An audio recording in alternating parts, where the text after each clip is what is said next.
स्त्री को बाधा समझने वाले भगोड़े होते हैं। तुम मुझसे पूछ रहे हो कि संतों ने कहा है कि स्त्री बाधा है। जिस किसी ने भी ऐसा कहा है, उसके लिए स्त्री बाधा रही होगी, ये बात तो सुनिश्चित है। इतना तो गारंटी से कहा जा सकता है कि वह यौन दमन से पीड़ित रहा होगा। अब वह इसको एक सामान्य सिद्धांत बनाने का प्रयत्न कर रहा है। उसका अपना दमन एक रोग है और वह समस्त मनुष्य जाति के लिए एक सिद्धांत निर्मित कर रहा है कि स्त्रियां बाधा है। वे बाधा नहीं है। मैं एक संत को जानता था जो हमेशा स्त्रियों के विरुद्ध बोलते थे।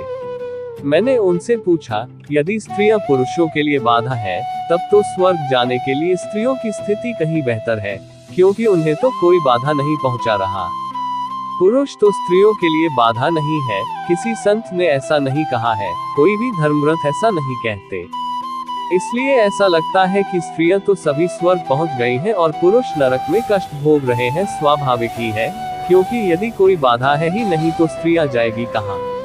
उनके लिए भी तो कोई स्थान बनाना ही होगा। और सब पुरुषों ने कष्ट झेले हैं, बुरी तरह से कष्ट झेले हैं, लेकिन अपने कष्टों के लिए वे ही उत्तरदायी थे, क्योंकि वे ही तो भाग गए थे। और जब कभी भी तुम किसी से भागते हो, वह तुम्हारा पीछा करती है, वह तुम्हारी कल्पना बन जाती है, वह तुम्हारे स्वप्नों में आती है। उन्होंने अपनी समस्या का तो समाधान किया नहीं, वे कायल लोग थे।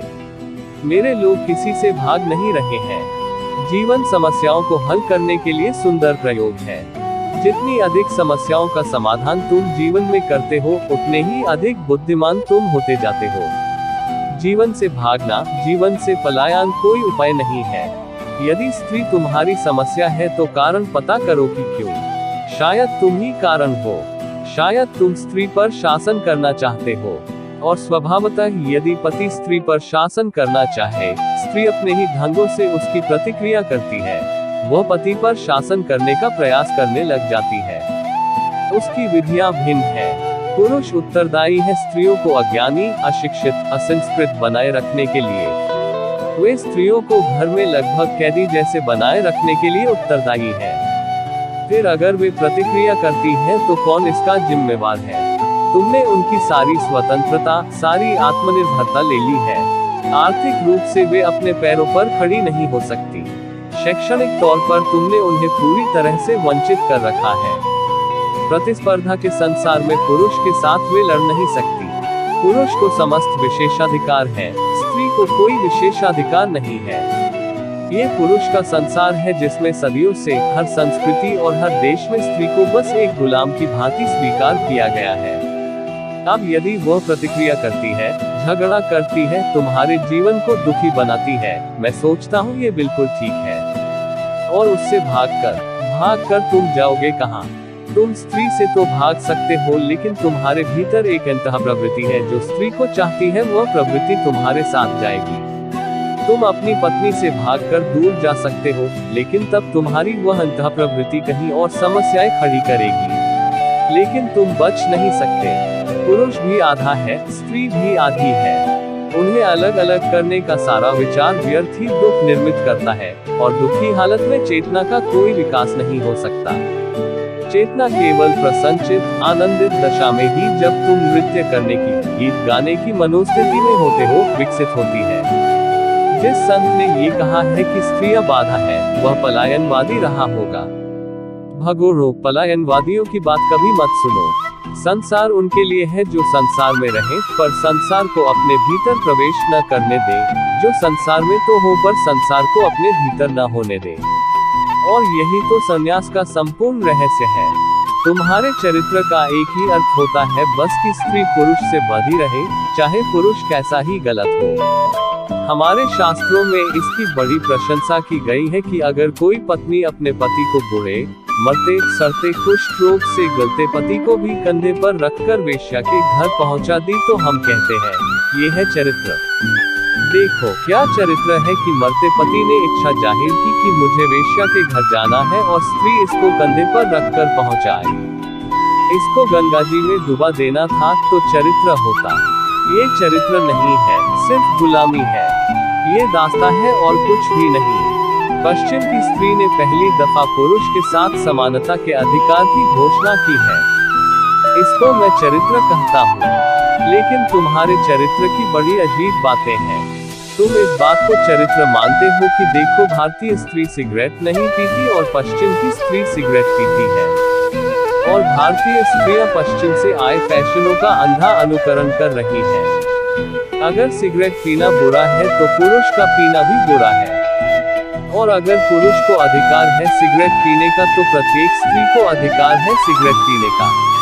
कोई चीज बुरी है तो सबके लिए बुरी है, और नहीं बुरी है तो किसी के लिए बुरी नहीं है। आखिर स्त्री में क्यों हम भेद करें? क्यों स्त्री के अलग मापदंड निर्धारित करें? पुरुष अगर लंगोट लगाकर नदी में नहाए तो ठीक है, और स्त्री अगर लंगोटी बांधकर नदी में नहाए तो चरित्रहीन हो गई। ये दोहरे मापदंड क्यों? लोग कहते हैं इस देश की युवतियां पश्चिम से आए फैशनों का अंधानुकरण करके अपने चरित्र का सत्यानाश कर रही है। जरा भी नहीं। एक तो चरित्र है नहीं कुछ, और पश्चिम में चरित्र पैदा हो रहा है। अगर इस देश की स्त्रियां भी पश्चिम की स्त्रियों की भांति पुरुष के साथ अपने को समकक्ष घोषित करें तो उनके जीवन में भी चरित्र पैदा होगा और आत्मा पैदा होगी। स्त्री और पुरुष को समान हक होना चाहिए। ये बात पुरुष तो हमेशा ही करते हैं। स्त्रियों में उनकी उत्सुकता नहीं है, स्त्रियों के साथ मिलते दहेज में उत्सुकता है। स्त्री से किसको लेना देना है? पैसा, धन, प्रतिष्ठा। हम बच्चों पर शादी थोप देते थे। लड़का कहे कि मैं लड़की को देखना चाहता हूं, वह ठीक है, यह उसका हक है। लेकिन लड़की कहे मैं भी लड़के को देखना चाहती हूं कि यह आदमी जिंदगी भर साथ रहने योग्य है भी या नहीं, तो चरित्र का ह्रास हो गया, पतन हो गया। और इसको तुम चरित्र कहते हो कि जिससे पहचान नहीं, संबंध नहीं, कोई पूर्व परिचय नहीं, इसके साथ जिंदगी भर साथ रहने का निर्णय लेना, ये चरित्र है। तो फिर अज्ञान क्या होगा? फिर मूर्खता क्या होगी? पहली दफा दुनिया में एक स्वतंत्रता की हवा पैदा हुई है, लोकतंत्र की हवा पैदा हुई है, और स्त्रियों ने उद्घोषणा की है समानता की, तो पुरुषों की छाती पर सांप लौट रहे हैं। मगर मजा भी यह है कि पुरुषों की छाती पर सांप लौटे, ये तो ठीक है, स्त्रियों की छाती पर सांप लौट रहे हैं। स्त्रियों की गुलामी इतनी गहरी हो गई है कि उनको पता नहीं रहा कि जिसको वे चरित्र, सती सावित्री और क्या क्या नहीं मानती रही हैं, वे सब पुरुषों के द्वारा थोपे गए जबरदस्ती के विचार थे।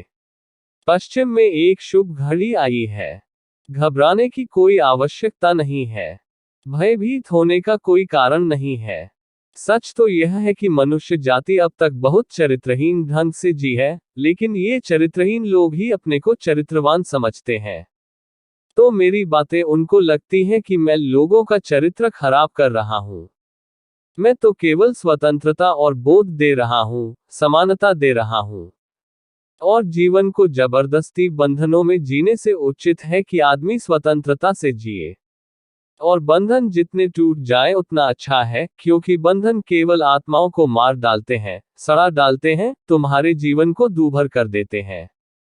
जीवन एक सहजानंद उत्सव होना चाहिए। इसे क्यों इतना बोझिल, इसे क्यों इतना भारी बनाने की चेष्टा चल रही है? और मैं नहीं कहता हूं कि अपनी स्वस्फूर्त चेतना के विपरीत कुछ करो।